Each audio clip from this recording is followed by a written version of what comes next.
Em nome do Pai, do Filho e do Espírito Santo. Amém. Amados irmãos e irmãs, é com muita alegria que nós estamos aqui para juntos estudar e meditar o Evangelho, que a Igreja nos apresenta para esta terça-feira, na sexta semana da Páscoa. O Evangelho de hoje se encontra lá em João, no capítulo 16, versículos de 5 até o 11, que nos diz assim. Naquele tempo disse Jesus a seus discípulos, agora parto para aquele que me enviou. E nenhum de vós me pergunta, para onde vais? Mas por que vos disse isto? A tristeza encheu os vossos corações. No entanto, eu vos digo a verdade. É bom para vós que eu parta. Se eu não for, não virá até vós o defensor. Mas se eu me for, eu vou-lo mandarei. E quando vier, ele demonstrará ao mundo em que consistem o pecado, a justiça e o julgamento. O pecado porque não acreditaram em mim. A justiça porque vou para o Pai, de modo que não mais me vereis. E o julgamento porque o chefe deste mundo já está condenado. Amados irmãos e irmãs, eu trouxe para vocês aqui 3 elementos que podem nos ajudar a melhor meditar este evangelho desta terça-feira. A primeira, a gente percebe que Jesus fala muito da dinâmica da sua despedida, a sua ausência. Ele vai ter que partir para então, segundo diz aqui o texto, é bom para vós que eu parta, porque se eu não for, não vai vir o defensor, que é o Espírito Santo, mas quando eu for, eu vou mandar ele. Acaba que é interessante perceber que essa ausência de Jesus vai gerar maturidade. Percebe isso? Aquele povo vai precisar de algum modo, viver essa ausência para que agora o Espírito Santo venha sobre eles e que eles agora tenham autoridade. Eles tenham postura para poder testemunhar Jesus Cristo. Amados irmãos e irmãs, pensando aqui também às vezes em quantas e quantas vezes nós vivenciamos em nossa vida aquilo que o catecismo chama da aparente ausência de Deus. Parece em alguns momentos que Deus se mostra distante, como se não escutasse as nossas orações.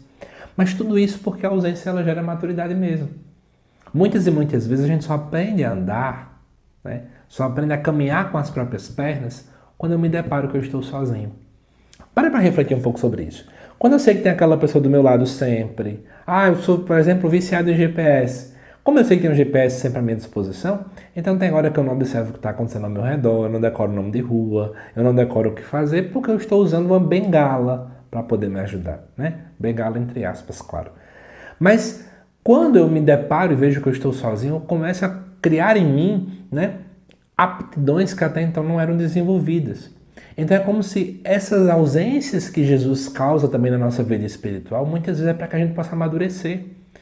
Jesus nos quer dependentes dele, claro que sim, mas uma dependência onde também a gente consiga aprender a andar com as próprias pernas. Porque Deus quer de nós dignidade humana.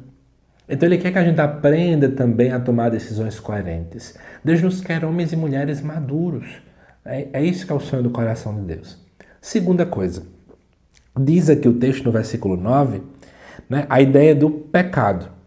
Porque não acreditaram em mim. Então, Jesus está falando em que consiste o pecado, a justiça e o julgamento. O pecado, especialmente falando, a raiz do pecado é não acreditar em Deus. O maior pecado talvez seja não crer, não ter fé. Porque, amados irmãos e irmãs, por que eu falo que o pecado acaba sendo essa raiz do não ter fé?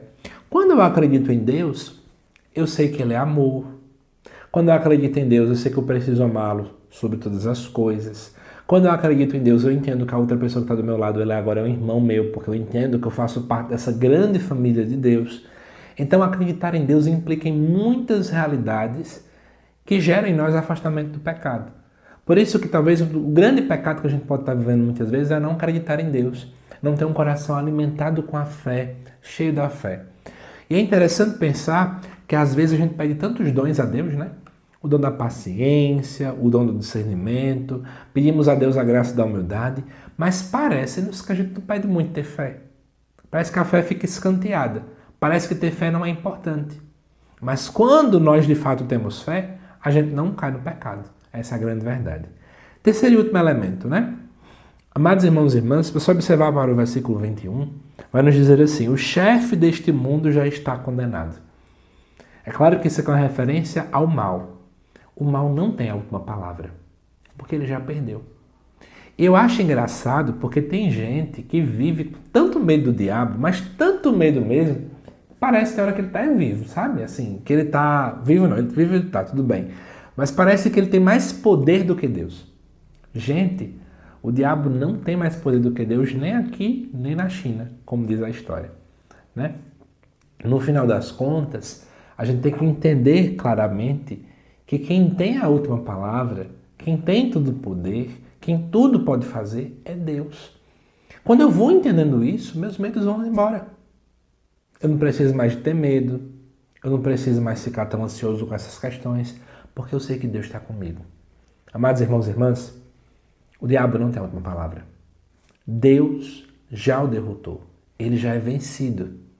E nós somos mais que vencedores porque estamos diante daquele que venceu na cruz. Que temos essa mentalidade junto a nós, tá bom? Que Deus te abençoe. Te aguardo nos próximos vídeos aqui do canal. Até mais.